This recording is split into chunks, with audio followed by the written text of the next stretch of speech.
dragi prijatelji, ja zaista ovde vidim jako mnogo prijatelja i članova Lige, ali i možda drugih organizacija koje ne poznajem. Svi smo verovatno zainteresovani za proces restitucije koju čekamo već punih 20 godina. Zašto je restitucija toliko važna? Dakle, nije to ispravljanje stare nepravde, kako nam stalno udaraju nas po nosu sa tom rečenicom. Ovo je zaista zakon koji pokazuje da li se jedan sistem promenio ili nije. Zašto je imovina oduzimana posle Drugog svetskog rata i taj period je jako dugo trajao? Zato što je trebalo političke neistomišljenike ekonomski staviti u zavistan položaj i potpuno nas, u stvari, politički porobiti. Dakle, mi nismo, naši roditelji, naši dedovi, prestali su da budu slobodne ličnosti. Ako želimo da naš sistem preokrenemo, odnosno transformišemo ili izvršimo tranziciju da ponovo postane slobodno i otvoreno društvo, mi, da bi bili slobodni, znači pre svega srednji građanski sloj, mora da bude ekonomski nezavistan. Vraćanje naše imovine nam tu nezavisnost omogućuje. Zbog toga Zapad insistira na sprovođenju restitucije. Druga stvar je, postoji jedan princip koji je ugrađen, ja sad to malo laički pričam, da bi svi razumeli, ali pravnici to najbolje znaju. Dakle, postoji princip još iz rimskog prava koji je ugrađen u sve pravne sisteme slobodnog sveta, a to je poštovanje kontinuiteta svojine. Kod nas se to delimično primenjuje. Kad neko ukradnu kola, kada se ta kola budu čak preprodata i nađu se kod trećeg, četvrtog lica, kad ih policija nađe, ona lepo uzme i vrati vlasniku. Zašto? Zato što nikakve pravne radnje, a kupoprodaja jeste neka vrsta pravne radnje, nikakve pravne radnje ne mogu biti ispoštovane ukoliko je na tom imovinom primenjeno nasilno oduzimanje.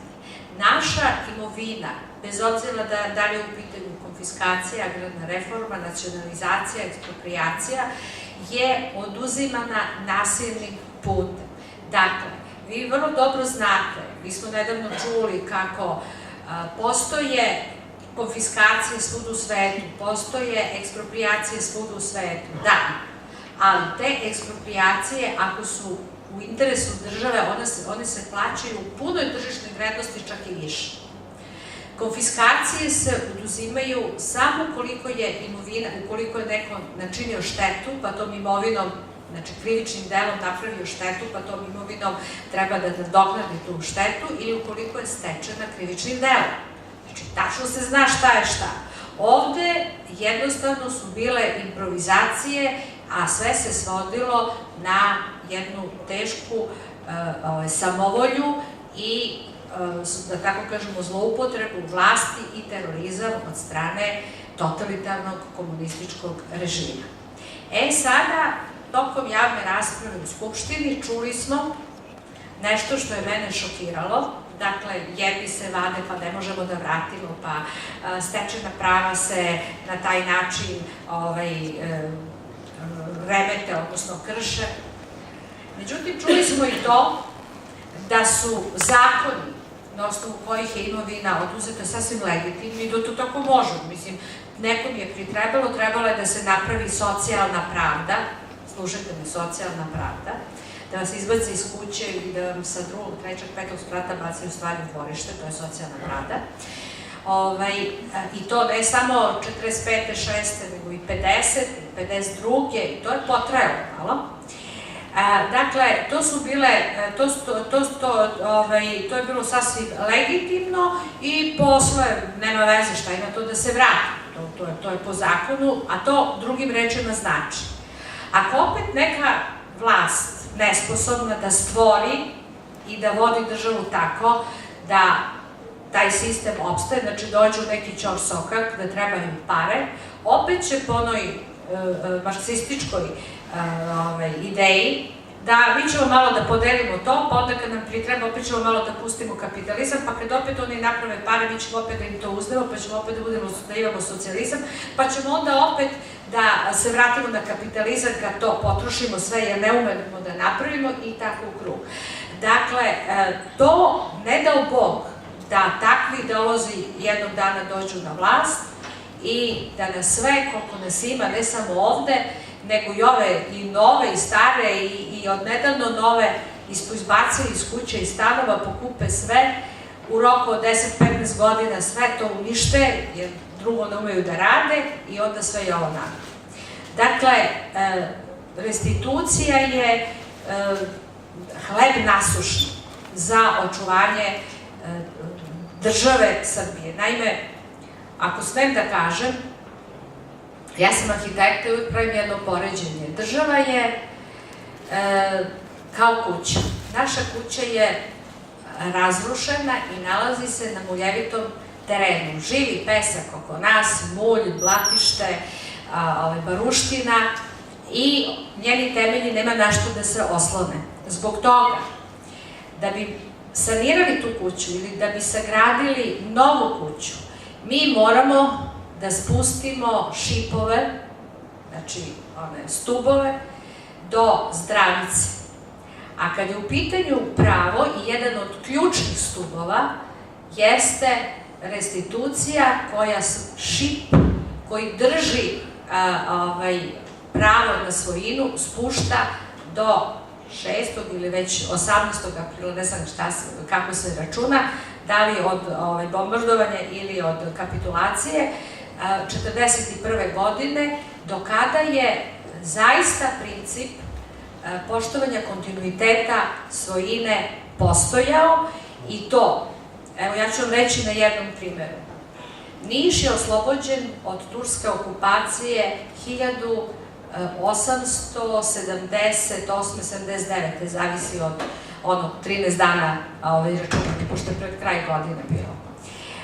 Turci kad su se povlačili, nikome imovina nije oduzeta. Nišlije su odlazile u Solun i kupovale za debele pare imovinu, ali uz to su dobijali i tapije sa kontinuitetom svojine iz 1700, neke iz 1600 i neke kako ko. Dakle, Turci su prošli. Prošao kralj Milan, Aleksandar Obrenović, Majski prevrat, Balkanski ratovi, Prvi svetski rat, šestojanuarska diktatura, to sve krupni događaji, ubili kralja, 300 čuda, došla okupacija, drugi svetski rat, ta imovina je sve preživjela.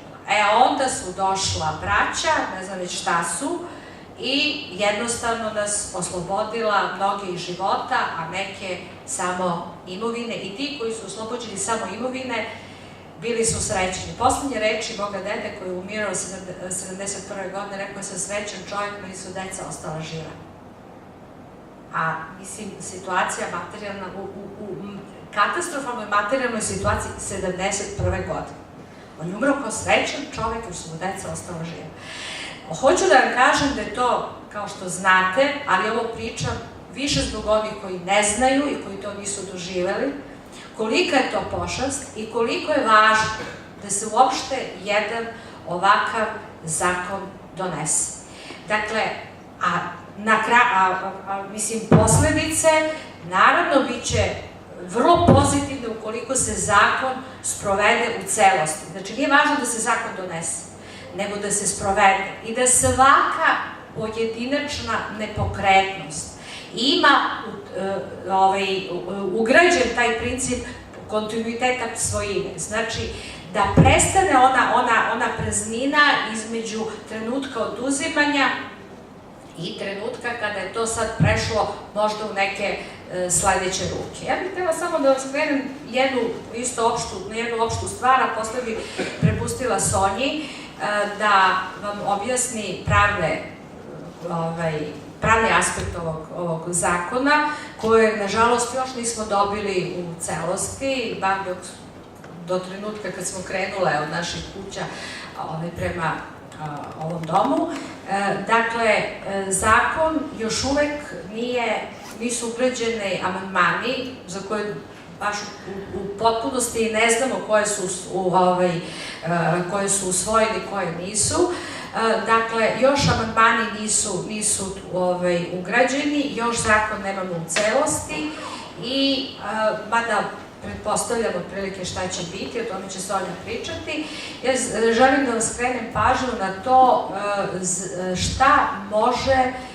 šta je to što nam daje pravo da očekujemo da se velika količina nepokretnosti vrati u naturalnom obliku. Kada je imovina oduzimana, ona je oduzimana u korist države i naroda. Do 1995. godine prošlog veka, ona tako je bila i knjižena. To je bilo svejedno da li je državna svojina, da li je društvena svojina, nije se vodilo računa, nije se ni otuđivalo, pa niti se pravo svojine prenosilo, tako da to, eto, tako je prolazilo. 1995. godine donet zakon o sredstvima u svojini Republike Srbije. Sva preduzeća su po tom zakonu bila dužna da imovinu koju su dobila na korišćenje, ali samo su dobila na korišćenje. Bez obzira da li je bilo vremenski ograničeno ili neograničeno, da li je neko za to platio ili nije platio ništa, uglavnom su dobila ona preduzeća čiji su direktori bili dovoljno, tako kažem, imali dobre veze, da su tu imovinu koristili, a da zato nisu ni simboličnu rentu plaćali nekim opštinskim, gradskim preduzećima koje su gazdovala tom imovinom. Dakle, oni su dobili, preneto im je pravo korišćenja, ali ne svoj ime. I oni su bili dužni da 1995. godine te nepokretnosti i prijave Direkciji za imovinu, da se ona preknjiži kao državna svojina i oni da nastave to da koriste kao što su i do sad koristili. Verovatno bi onda država njima nešto možda naplaćivala, šta znam šta bi imala. To prenos nepokretnosti sa korišćenja na vlasništvo, odnosno kao ne korišćenja sa vlasništvom, nego prenos nepokretnosti na državu učinjen je samo kod građevinskog zemljišta. Građevinsko zemljište je tada, 1995. masovno preknjiženo kao državna svojina. Zbog toga, tokom privatizacije i jedne i druge, zemljište koje je prilikom prodaje preduzeća, zemljište nije prodano. Ono je samo preneto, jer predmet prodaje po zakonu o privatizaciji nije bila državna svojina, nego društveni kapital. A ono što je ulazilo, vrednost koja je po zemljištu ulazilo u kapital, to je, u taj društveni kapital, to je samo pravo korišćenja, koje je potom moralo biti uređeno sa vlasnikom, sa državom. Zato imamo sadašnji zakon, konverziju i 300 čuda, gde se sada prave raznorazne akrobacije da bi se to pravo korišćenja koje su te firme koje su kupovale preduzeća, da bi se pretvorilo u njihova vlasništva. To je sad čitav cirkus. Dakle, u tom segmentu, recimo, mi smo predlagali, dobro, ako je neko to kupio, ako je već nešto započeo, ako se ne može izdvojiti iz preduzeća, pa nek se napravi poravnjanje sa originalnim vlasnikom, neka isplate.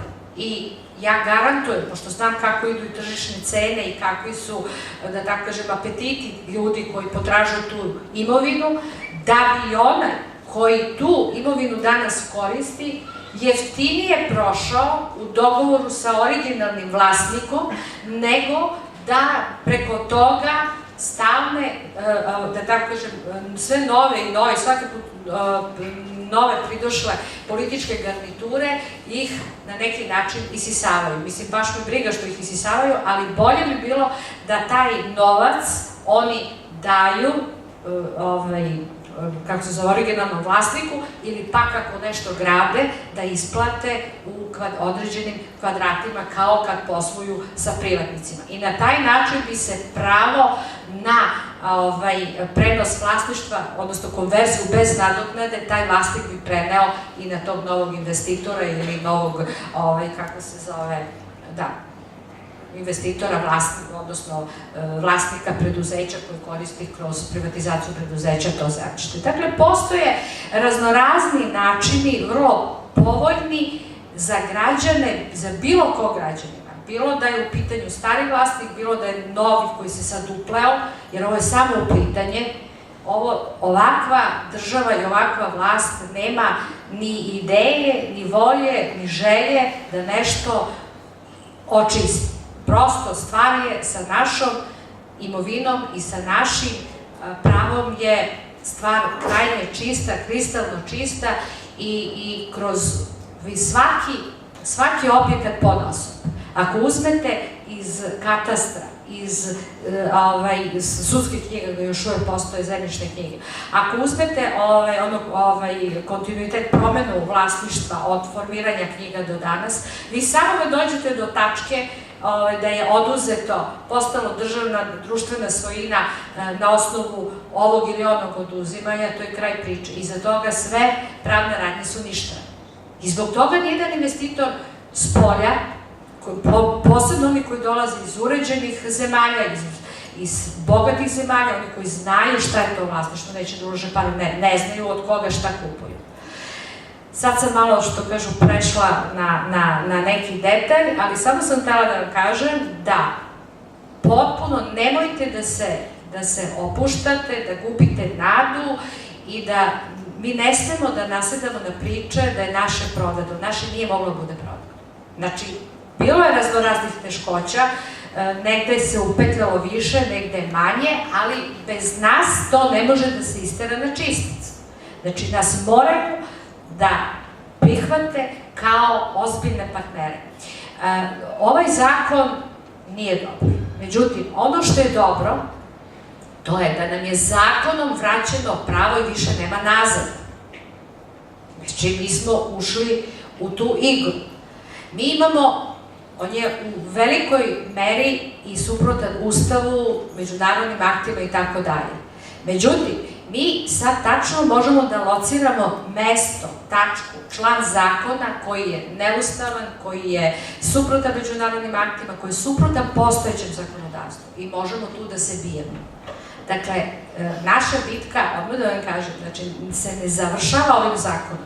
Ozbiljna bitka tek počinje, ali mislim da će biti lakša jer je drugčija i atmosfera, pa meni daje na neki način neki optimizam i ponašanje poslanika iz raznih stranaka po pitanju, recimo, supstitucije ili zamenske restitucije.